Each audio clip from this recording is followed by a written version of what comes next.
We're going to start with geopolitics. It's always hard to price that in anyway because you don't know what's going to happen and when. But something of this nature, something that's a little bit more in terms of the volatility it brings to markets. Do you think now, just moving forward, it's wise to price in a little bit more risk premium to assets?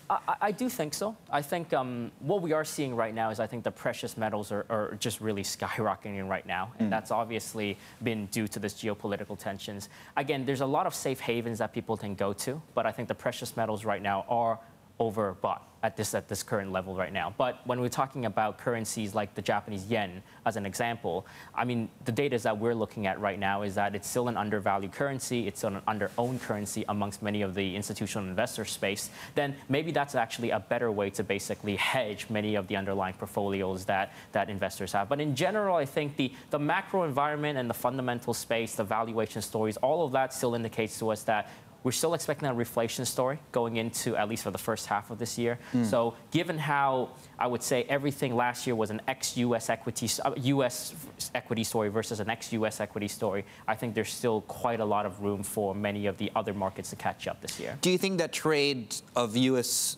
well, that essentially led to US exceptionalism, do you think that was a defensive play? And do you think that unwinds this year? Yeah, well, I wouldn't say it will unwind this year. I think there's still a lot of high quality US equities right now, because when we look into, let's say, return on equity space, basically it's been one of the highest outperformers right now, which is actually concentrated in the US.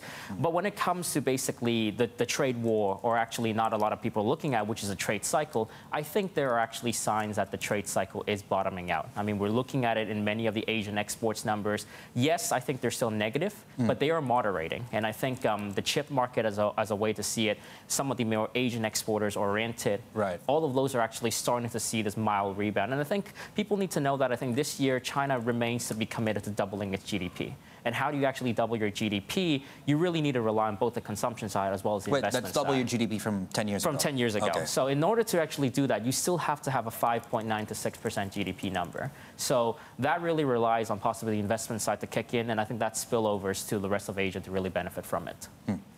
Ben, I want to put our question of the day to you. What is going to revive the 2019 rally, everything rally that we saw? Of course, both bonds and equities doing very well last year. Are the catalysts there for that to continue or be reflected again in 2020? Or are there just different fundamentals at play that's going to see a divergence between bonds and equities through this year?